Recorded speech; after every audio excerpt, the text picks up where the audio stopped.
What's going on, everybody? It has been a long time. I'm not going to say back again because, again, it's been a minute. But it's your boy JP. And today I have the Poco F6. And I know this is a ultra popular phone, to get within the United States. And, of course, these are never officially sold here. But they're actually very easy to get just because they're so popular. And I think I've just about gotten a variation of all of them since their inception, since the Poco phone F1. But without further ado, I'm going to go over this here really quick here and let y'all know what's up with it here.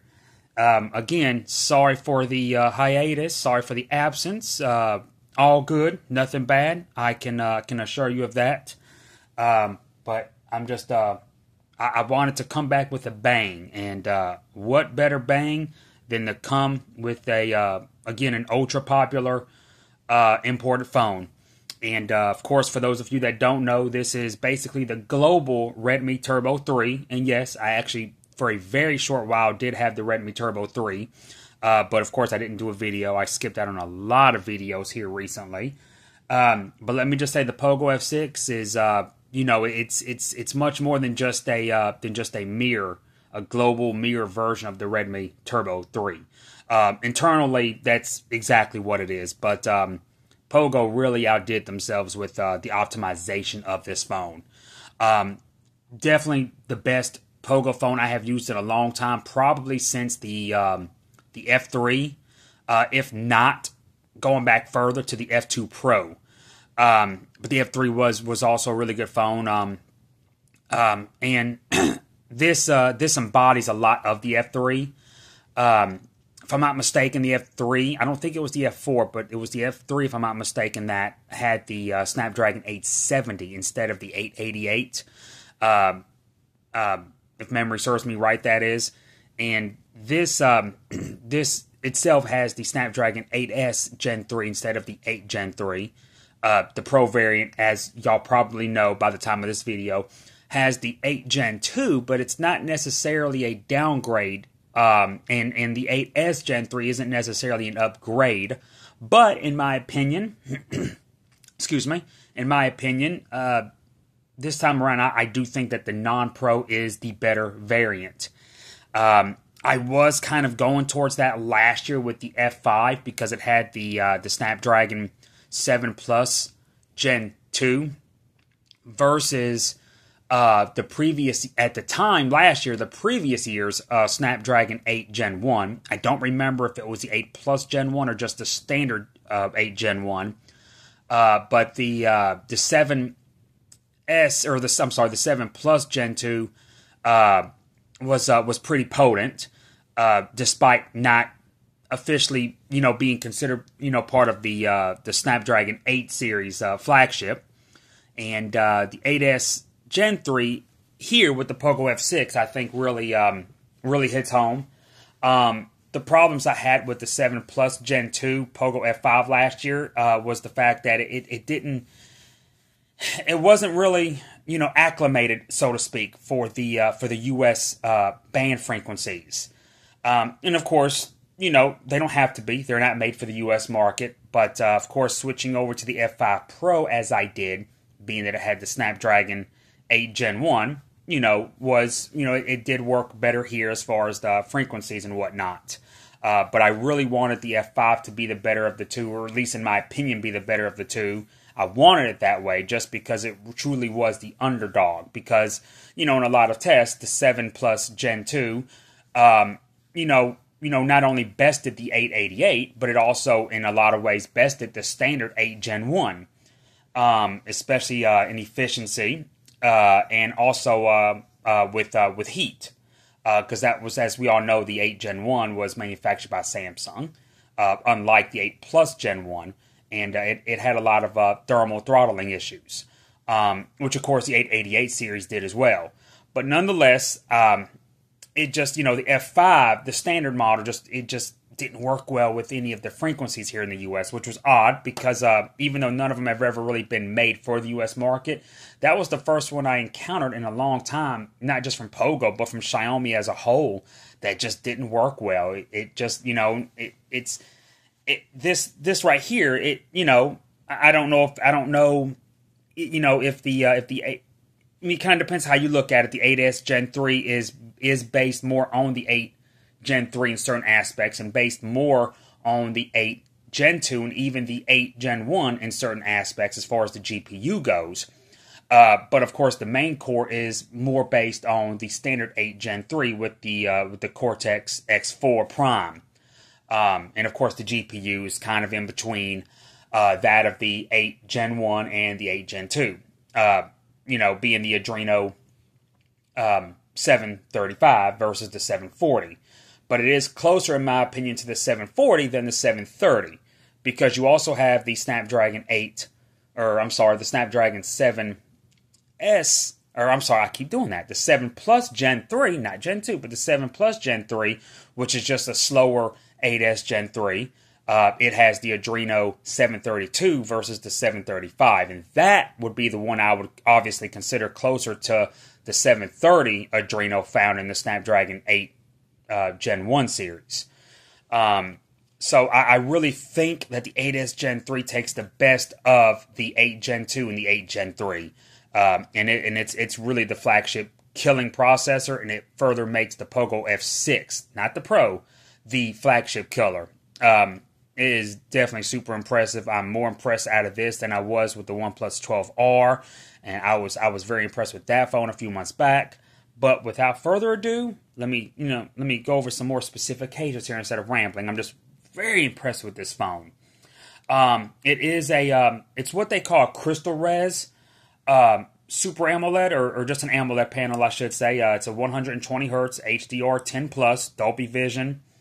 It does have a peak brightness of 2400 nits, which is super impressive. It is Xiaomi's usual 6.67 inch display. I always say 6.7 inch. Again, Crystal Res is their way. It's their 1.5K resolution. They kind of like trademarked it as such. I honestly prefer calling it Super HD, which is what a lot of other manufacturers like Motorola are starting to call this specific type of resolution. And I think it's fitting because it puts it in between Full HD and Quad HD. I think Super HD is very fitting, more so than Crystal Res, but nonetheless, that's what Xiaomi calls it. It is IP64 dust and water resistant. It does have Gorilla Glass Victus on the front. It's plastic in the back, even though it doesn't seem like it. I'll show that in a second. The actual resolution, by the way, is 1220 by 2712. It is HyperOS on top of Android 14. Again, it's the Snapdragon 8S Gen 3, which is a 4nm process node. It does have a Cortex X4 Prime clocked at 3 GHz. Then it's 4 2.8 gig Cortex A720s and 3 2 GHz Cortex A520s. Again, the Adreno 735. This model right here has 12 gigs of RAM, 512 gigs of internal UFS 4.0 storage, which is fantastic.